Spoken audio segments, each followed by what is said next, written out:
Hello, hello, Haley. How are you doing? How you feeling today? I'm good. How are you? I am feeling very good. I was just telling you a second ago that my daughter made the track team. So I'm super Yes. excited about that because I went to like a small school. There was like one stoplight in my town. I think there was like 500 kids in my whole high school. And so everybody, like, I didn't even know people tried out for track. I'd never heard of that Oh, because yeah. everybody's on the team where I'm from. And for her, she's like, Mom, I have to try out. I was like, wait, what do you mean? So they only had, I think, 50 kids make the track team out of, I don't know. I know for girls, because I went to her track tryouts, there was like over Yeah. just 100 girls alone. Oh my gosh. So I'm so happy for her that That she is made so the track team. exciting. Yeah, super, Oh. super cute. But we're talking about relationships all of Yes. March, which I am loving these conversations. And today we get to have a special guest, so I'm super excited about that. But what are we talking about today, Haley? This week, we're going to be talking about what if compromise isn't always the answer? See, I love this conversation because it really does depend, I think, on what we are compromising on. Hmm. You know Yeah, what I mean? I remember when totally. I first started dating, my dad was super adamant that I not date people for potential. And I Hmm. can see us. We were like driving down this old highway in my town, and he said, "You never date someone for their potential. You date people with the intention that if they never change, if this is always who they are, Hmm. is this the person that you want to be with?" Totally. And so he didn't want me to compromise, essentially, Yeah. on, who I thought somebody was, or on my values, or whether or not I thought they were had good character right then at that moment. And I know Hmm. for me, I always wanted to be with somebody who I could experience God with, and who wouldn't think I was too much spiritually, or who wouldn't be thrown, I think, by my spiritual practices, which can be a lot, I think, for certain people. So, and I'm not just talking about going to church. I mean, for me, a lot of my conversations tend to center around, oh, like, what is God doing, like, in the world, or what is God doing in my life, or in my family, or how can I reveal God to somebody else? You know what I mean? So I think it would be Yeah. a lot for somebody who wasn't matching that energy to be in a relationship with me. Yeah. So I just Totally. remember my dad always saying that, don't date people for their potential, which is interesting Yeah. because our guest today is my best friend, Scarlett. And just a little backstory of how her and I met.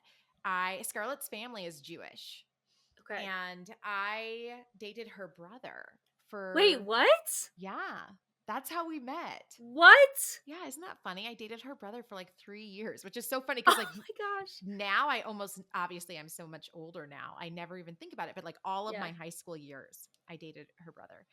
And we broke up because, and it was kind of like what we're talking about today with compromise. He did not believe in God, Mm. even though they were like ethnically Jewish and they like went to Israel and stuff, but he just personally didn't believe in God.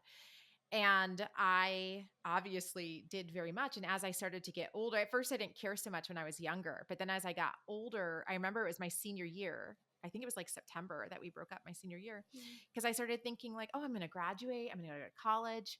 Maybe I'll get married. And just when I pictured the person I was going to marry, even though he was a wonderful, kind person, I just thought, I really want to be with somebody who I can experience spiritual things with. And so we broke up because neither of us, and I'll give him his credit on that too, Yeah. because he could have been like, because it's not like we didn't like each other anymore. He Right. could have been like, hey, okay, I'll go, or I'll say whatever Yeah. you want. I do remember him saying, like, oh, if we have kids, you can totally take our kids and stuff and have that be a part of their life. And I was just like, no, I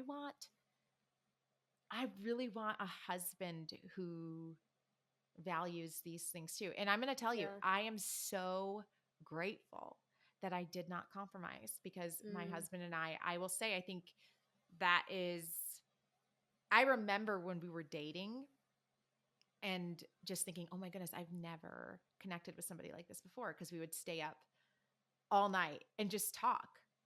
And a lot Yeah. about God. I mean, the first day we even hung out, I remember just talking about God. And it was so, for me, I was like starving, I think, too, for that type of connection.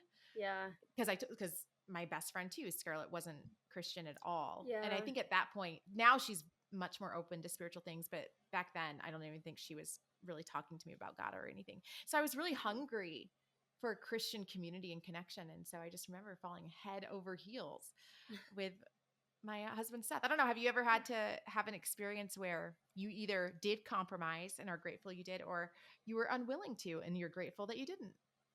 Yeah, kind of. So I don't know. What comes to mind for me is my first relationship, my first boyfriend.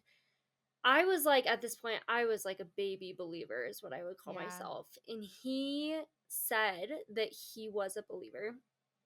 And I was like, great. We both saying we're Christians. Let's date. And we did. And as like we progressed in that relationship, I was like, I don't think that we are equally yoked. Like Mm, maybe like yes, he did love God. But were we at the same place spiritually? No, not at all. mm, Um and it took a while, but after I realized like I'm not willing to compromise on this.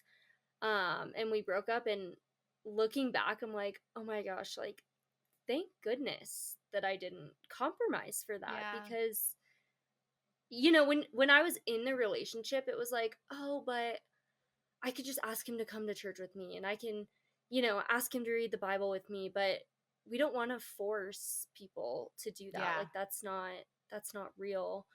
Um so yeah, I did have that kind of situation with compromise, and I'm so glad that that I didn't compromise for And that. here's what I think is interesting, Haley, because at that age, would you have Yeah. guessed that, like, now, for the last several years, all of your life has been ministry? Oh my gosh, no. You Yeah, know what I mean? And so I do totally. think these choices that we make, often we're making like in advance of wherever it is God is taking you. So when you feel that stirring, it's probably because there's something coming for you 4 years or 5 years or 10 years down the line that God is like, hey, this won't work for where I'm taking you, which, Yeah, oh so my true. goodness, I Yeah. love thinking about that. Well, when we talked about what we wanted to talk about in this episode, we Yeah. looked at stuff exactly like what you were saying. And we wanted to ask questions like in relationships, compromise isn't often seen as essential, but what if Mm, it's actually a misguided approach? mm, Examine situations where compromise could lead to resentment or where holding firm on certain values and needs might be healthier. yeah. Like we all have to ask ourselves, how do we find the right balance between compromise with somebody else and staying true to ourselves? How do we find that balance? And there's so much to cover on this episode, and I am just loving this show and loving this series. Yes, me too. Okay, I do have a pop culture example. Yes, I love when we do that. Yes. So Candace Pure, who played DJ on Full House, Mm. she said that her husband didn't want her to be in romantic movies anymore, and it's controversial because she's an actress. So here's a clip. Regardless of a kiss at the end, I really don't like watching you The being dynamic. close to Yes. someone else. Yes.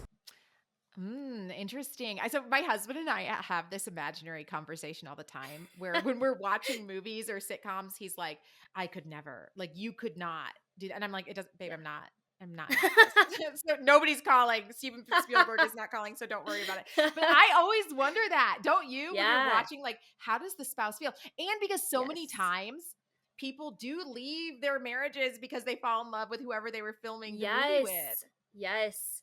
It's actually so funny because my roommate and I just had this conversation about like that would be so weird. Like, does the husband of the actress or actor or wife, watch it and just be like, you did so good? Like, Yeah.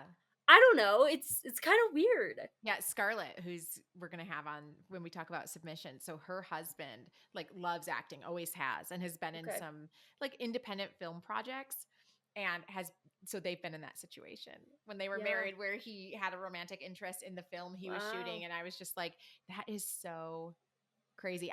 But so much respect to Candace for respecting her husband if he wasn't comfortable. I think Totally. that is absolutely a conversation you need to have in a relationship. Okay, I know you have some great submissions today, and we got to bring Scarlett on. I cannot wait for you guys to meet my bestie. But before we go to that, let's define the term, shall we? Remember, this segment, I am going to tell you a word and its actual definition. And I want you to ask yourself how knowing the actual definition may change how you see your relationship with that word. Here we go. Today's term is compromise. So the word compromise actually means an agreement or settlement of a dispute that is reached by each side making concessions. So what I want to point out to you is that in order for this to be true compromise, you both have to be giving something up. If you are the only one giving something up to keep them happy, then that's not compromise. That's not what's happening there. Compromise is when both of you are making concessions in order to achieve some type of ultimate common goal and keep relational harmony. So I think compromise is great and a healthy conflict strategy, but make sure the other person is also meeting you in that compromise. Or maybe it's not on this particular issue, but in other issues, you've seen them meet you in that compromise. Else you are just always sacrificing your needs to keep them happy, and they aren't doing the same thing in return. What do you think, Haley? How do you think that changes the conversation we're going to have today? Yeah, I'm gonna be real honest. I did not realize that it was on both ends. Like when I Yeah. think of compromise, I think of it as one person giving up something to benefit a relationship or friendship, whatever that is. And so, yeah, hearing you explain this, like it changes how I think about the word and how I think about what compromise truly is. Yeah, it did for me too. I just think we need to pay attention to whether both parties, and again, it doesn't have to be the same issue. Maybe one person is giving something up on this particular issue, but is your partner matching that energy, or your friend? Are they also doing that for you when other conflicts arise? Totally. I can't wait to see what submissions you have for us today. And we're going to be joined by Scarlett. Cannot wait for you guys to talk to Scarlett Longstreet. Okay, I'm super excited for submissions today because we have my bestie joining us, Scarlett Longstreet. How you doing? I'm great. I'm just happy to be here. So We're so happy to have you here because when Haley like runs these things by me, when she did the ones for last week, I was like, oh, I wish Scarlett could be on here because I want to hear what she would say. And actually, earlier in the episode, I was telling our friends that are listening about the lore of how we know each other, because some people don't know, right? yeah, we go back. We go I mean, how old? I think I was I 12 or 13? 12, 13. It's over 20 years. Yeah, it's been a long time because I dated Scarlett's brother for 3 or 4 years of all of my high school except my senior year. And I was talking earlier, because our episode today is about compromise. You'll see when we start reading submissions. But I was talking earlier about how we broke up because we both were like super mature, even at a young age, where he was like, yeah, I don't really believe in God. I'm not going to pretend like I do. And I was like, okay, well, this thing's really important to me. And so like, we didn't make a compromise on that and we broke up. But the beauty is I kept you. Yeah, I hate to like over spiritualize it. I think, no, I do. I think back on that as, the faithless person over here. I think back on it and I'm like, you know what? I think this is what we call God's plan. Or as Taylor Swift would say, an invisible string. Right. That has tied me to you. And so I have been friends with Scarlett, most of my life. We did prank phone calls together. I mean, I remember we were reckless. And this is a story I tell in the book, and Scarlett doesn't even remember it, but we went to TGI Fridays. I could drive. I don't even think you could drive yet. And I wanted A1 sauce with my steak. I ordered a steak and I wanted A1 sauce. And I was like, oh, I don't have any A1 sauce at home to go with my steak. And Scarlett was like, don't worry, pal. And then she stuck the A1 sauce in her pants and just walked out of TGI Fridays. So I stole, like, one time, I think I was like 15 years old, and I stole an anklet from the store Claire's. And I got in the parking lot, and as I was trying to put that stolen contraband on my ankle, it broke.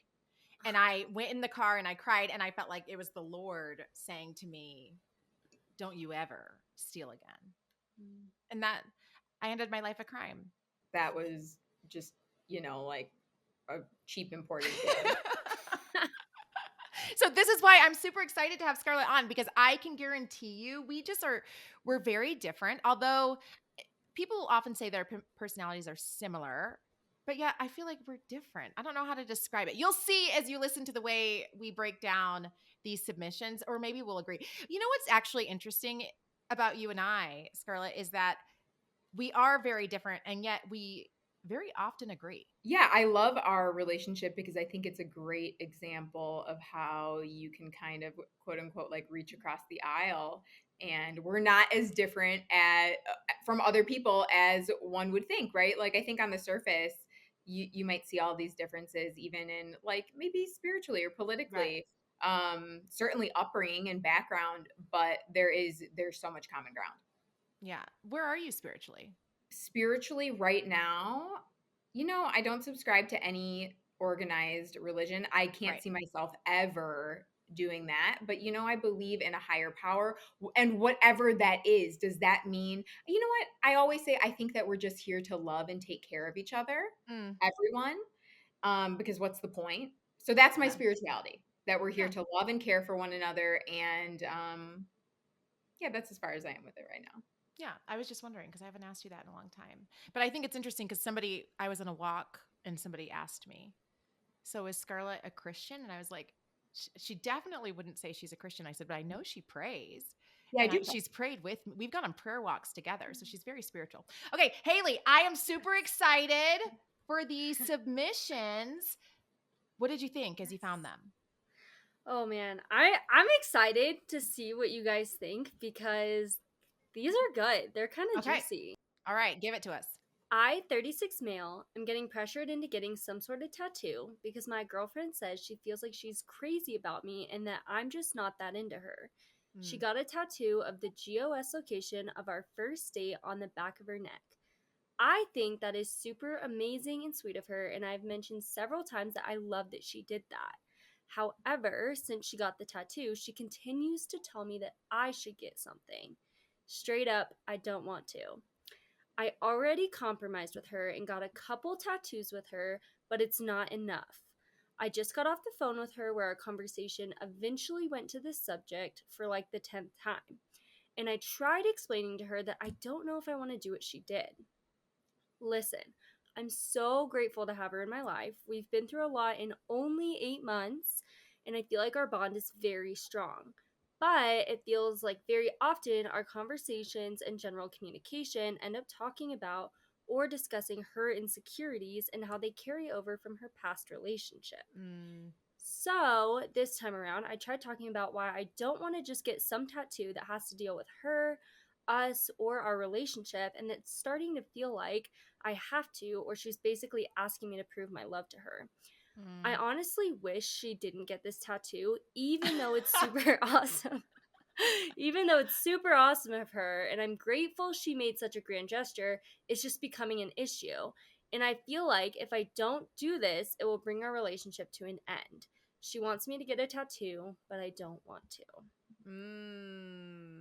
What do you think, Scarlett? Do you compromise? Now, I have to say, as we get going here, Scarlett and her ex-husband, Alan, got got each other's names tatted on them. And how long were you guys even together at that point? Out the gate running. So let me speak on this. I can speak on this. Okay, this is you. I hate to throw the word around crazy. She's not crazy. She has an anxious attachment. Yeah. That's what's going on here. But this is like such a bizarre. Well, those things, those wounds make us act in really, unreasonable ways. Yeah. So no shade to her. But no, so as someone who's gotten a tattoo, and here's what I will say, and my ex-husband and I are now divorced. We were together for 14 years. I actually don't regret it. That's the father of my children. Even if he wasn't the father of my children, oh no, I loved someone and I have his name on me. And now it's just not a big deal to me. I don't care. I think that I don't want to say, oh, I'm so emotionally mature. I'm not, but like, things happen and I forget about it. I will say I'm a tattoo person. Right. When you're a tattoo person, also, I need to know that it seems like this guy Right. isn't a tattoo person. I'm a Mm. tattoo person. I saw a pretty leaf today. I'm going to go, I'm going to get that on me. And then next month, I'm not going to remember anything about it. And I'm a tattoo Right. person. So I don't care. I have tattoos. I have a lot of tattoos I don't like. Right. And Pete Davidson does that too. He says they like just tell the story kind of his Yeah. life. So that's a different thing. But this is what she's doing is she's just turned this into a test, right? Yes. Yeah. That's not a healthy relationship. We don't test each other in relationships. And also, I'm a feminist. You're not making me do anything with my body. Yeah. Nobody is making anybody do anything with their bodies that they don't want to do. So there's a lot of issues here. It all goes back, I think, to like she can name it. She can see that in herself that this is an insecurity. So it's right, as we know, the tattoo is a symptom. It's not the actual problem. So every time, Haley, I tell you, like, we're not going to give any answers. We're not going to be judging. We're just going to give our opinion. No, but I feel very opinionated on this. So just so you know, last episode too, I said I wasn't going to, and then I did. And on this one again, I just feel like if you don't want to, that's not really a compromise. I don't even think this is a compromise. You know what I mean? Like, that's your body for the rest of your life. And if that's not what you want to do, like, my husband, Seth, is a tattoo person, and he got my name on his chest when we were dating, and I never have reciprocated to this day. And he hasn't asked me to, because if I wanted to, I would. You know what I mean? Like, I just think we're all different, and we can just respect the art and creativity in each other without forcing it. Yeah. We all show love in different ways. If your partner is showing up for you in other ways, I don't see why this just seems like a really unrealistic, unreasonable expectation. So as long as, you're showing up in other ways and you're there for her in ways that we can feel, right? There is, but like the tattoo expectation is pretty wild. It's an interesting expectation. Interesting. But I did it because this is a really insecure person. To her, this communicates permanency. Right. And I hate to tell her this, but there's no such thing as permanency. I'm divorced. I learned that, right? I'm a divorce with tattoos. Okay. I have my husband's name tattooed on me. So listen, hear it from me. There's no such thing as a sure thing, girl. Okay. What did you think, Haley? What did you think as you were listening to it? Yeah, I agree. I think a tattoo is a big deal, first of all, and especially in a dating relationship. I think it said 8 months, only 8 months. So I don't know. I think it's a lot to ask of a person, and I think, like you were saying, if they wanted to, they would. Yeah. When you were talking about like Seth getting a tattoo of your name, I'm like, okay, that's healthy. He got it, but he didn't ask you to reciprocate that. And that's okay. And he's not like, oh, she doesn't love me if you don't get a tattoo of his name. Right. So I think, and even what Scarlett said, like, she got a tattoo, but that doesn't mean that they're going to stay together for their whole life. Right. And at a certain point, and we all know this, right? It's like, well, getting engaged is a whole other thing. And I hate what our patriarchal culture does to women. It always makes us waiting. But remember, so then we start harping on it, right? Mm-hmm. And then you finally get the ring, or you get the ring. And it just puts this really, like, if I have to badger someone into doing something, that again, it's over for me, right? Like that. So you had to quote unquote, and I don't mean that she's bullying, but just I'm going to use that expression. So you have to bully someone, you have to convince someone, you have to put the hard press on someone to do something. That to me removes all of maybe, the good feelings about it, the love, the affection. It's no longer like this beautiful gesture. It has now resorted to it. Now it's a thing of control. And I don't like that. I wouldn't feel as good about it if I had to ask my current boyfriend, like, hey, when are you going to do that? You're going to do that? I want to feel like people are doing things for me out of love, not out of me trying to convince them. Yeah. Yeah. I will say, and we can go to the next one, but I will say Seth and I remember having this conversation with him where I told him I am ready to get married. And he was like, I'm not ready to get married. And he not even ready. He said, I don't think I ever want to get married. And I said, oh, okay, well, I am going to get married. So it seems like we're not aligning on this very, very big issue. And so we broke up. And it wasn't like I was pressuring him. I was sincere in my, hey, I love you and you should find somebody who wants to do that path with you. But that is not the path that I'm going to go on. And I think I can find somebody else who will love me and who I will love. And 3 days later, we were back together. And I think he proposed like a month or two later. But so I will say in that situation, I think, and he will say it was the best decision he ever made if he was here. Right. So sometimes I understand like communicating that you don't want to compromise, I think can even bring the relationship into focus in a healthy way too. But you're not bullying. You're just saying, this is what I want and need. And if you aren't willing to give me that, I respect you and I love you, but I think we should go our separate ways. And then sometimes some distance brings that into focus and clarity. Yeah, I mean, you're the communication expert. I think, what do we need to do? There's nothing wrong with communicating a Yeah. need, a want, and Yeah. desire. I actually think we know this. Most of our relational issues are simply a breakdown of communication. Yeah.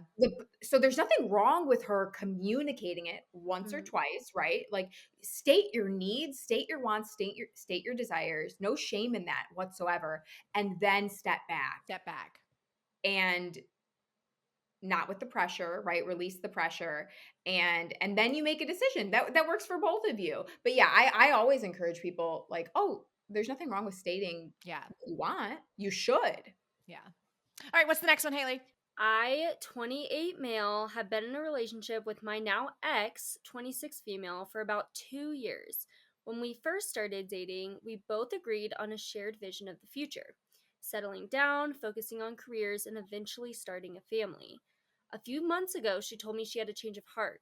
She no longer wants kids and instead wants to live a more carefree life, traveling the world and focusing on herself. While I fully respect her choices, and I think it's great that she's following what makes her happy, it left me feeling like we were no longer aligned. It took some time to process this, and I tried to imagine a life without the family I've always dreamed of. But it didn't feel right, so I ended things. She was devastated and said I'm shallow and inflexible for breaking up over a future that hasn't even happened yet. Some friends agree with her and think I should have compromised, while others say I did the right thing for being honest about what I want. Am I wrong for walking away because we no longer share the same long-term vision? Scarlett, to you. No, you're not wrong. You're being kind. Yeah. You're doing the right thing. It doesn't feel good for her right now, but you don't stay in a situation where you already know that in 2, 3, 4, 5, whatever years, your life is not going to look like what you want it to be. You're doing her a courtesy. She doesn't see that right now. Doesn't feel like that. But that's not something that is gonna go away for you. Your desire to have a family. Her creating a family with children is not something that, that's not right. We talk about compromise. That's not a compromise. Yeah. These are huge life decisions. This isn't, I don't want to go to Chili's tonight. Yeah. Oh, you really like Chili's. Okay, I'm going to go to Chili's because I'm going to do something for you because I care about you and love you. That's off the table here. And when we're young, and that's young, 26 is young, you don't know, she might change. But like, also, yeah, it's not on you to sit and wait and see if she does. So I think that, no, you're not in the wrong, and that I think you did the right thing. And I think that she'll see that too. Or maybe he'll change his mind and he'll say, actually, you know what? I've lived without you, and I've realized that our relationship is actually more primary and more important for me. So this is going to give both of them, I think, clarity over time. Yeah, I totally agree. I think distance is very helpful in really bringing the relationship into focus. And I just think you're going to make each other miserable if you stay in a relationship when you already know we have totally different goals or different things that we want. I think it's a very mature response to say, I love you and love doesn't feel like enough in this situation. I think that that's a very healthy, mature, grounded human being.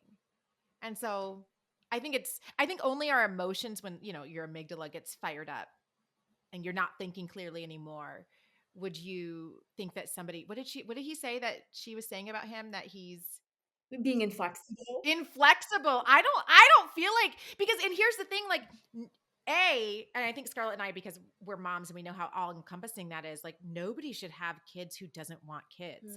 It's not like this is an easy breezy thing that you're talking about. This is radically going to change your lives. And I just think people should have kids who really want to have kids.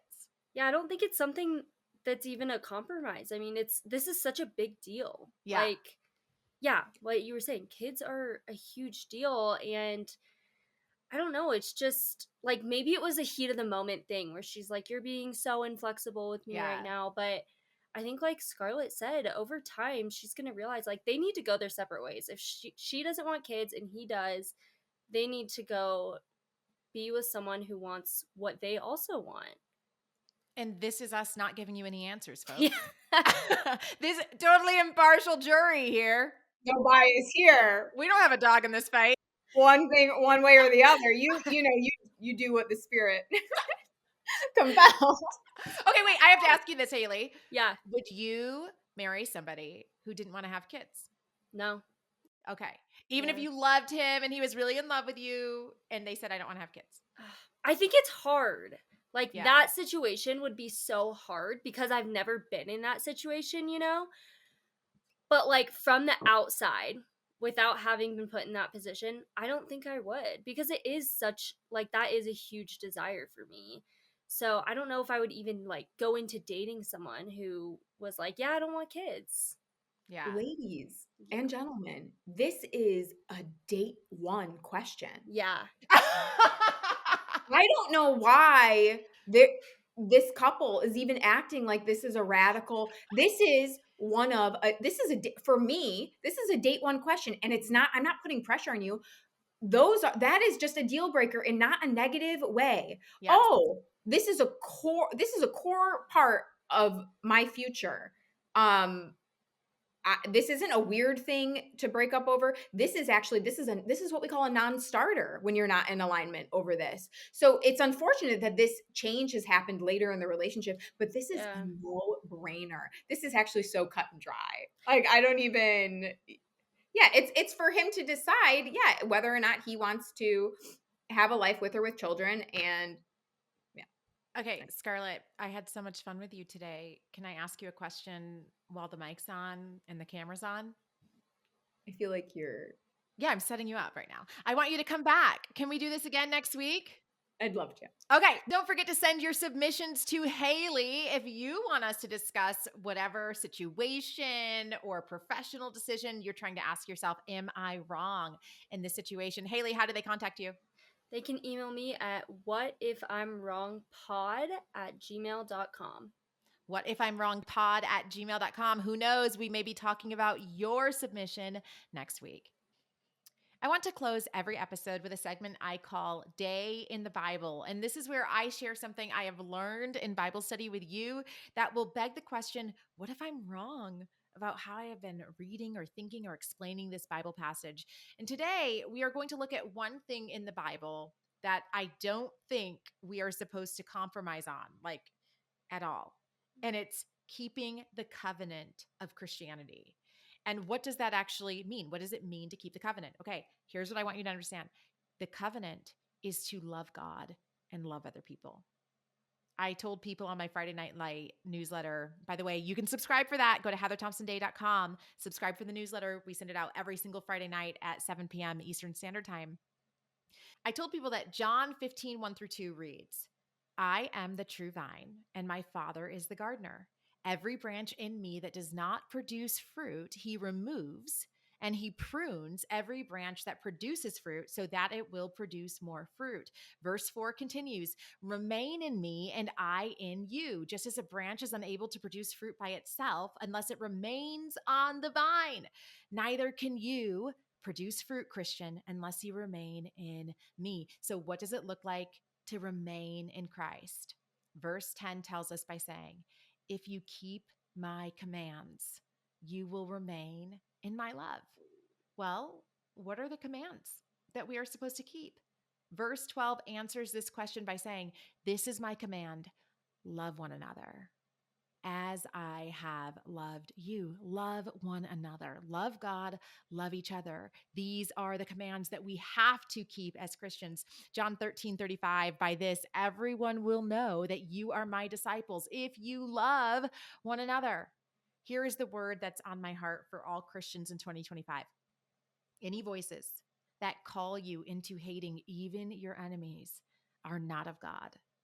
Voices that call us to remind ourselves to stay in this covenantal relationship, no compromise, to remain on the vine, to love God and love each other. That is a message consistent with Scripture. Haley, did you understand that principle that loving God and loving others is actually all of the 10 commandments summed up? Did you get that? Or I don't know, is this the first time you're hearing that? Yeah, no, I got it. And I think it's so important to be able to distinguish the voice of God from anything else, from Satan, from anything. Yeah. Just being able to distinguish the voice of God. I do think that this commandment it can be really hard to live practically, but it's Yeah. so important, even just walking it out day in and day out and trying to love God and love our neighbor as best as we can is so important and truly what we are called to do. And here's what I'm going to say. I actually don't think we can live it out except for having a transformational relationship with God. I don't think human beings are capable of truly loving, especially their enemies, without the power of the Holy Spirit. And that's why he says the greatest command is to love God, right? With all your heart, with all your soul, with all your mind, and all your strength. And that is what empowers you to truly love your neighbor as yourself. That's it for our second episode of What If I'm Wrong. Join us next week as we stay in our theme of What If I'm Wrong, Relationship Edition. Haley, what is our question for next week and where can they send submissions? Our question for next week is, what if the one doesn't exist? You can send me your submissions to discuss whatever experience you are questioning on the podcast. Email me at whatifimwrongpod@gmail.com. Send Haley a message and we may discuss your submission next week. I'm Heather Thompson Day and I'll see you next time.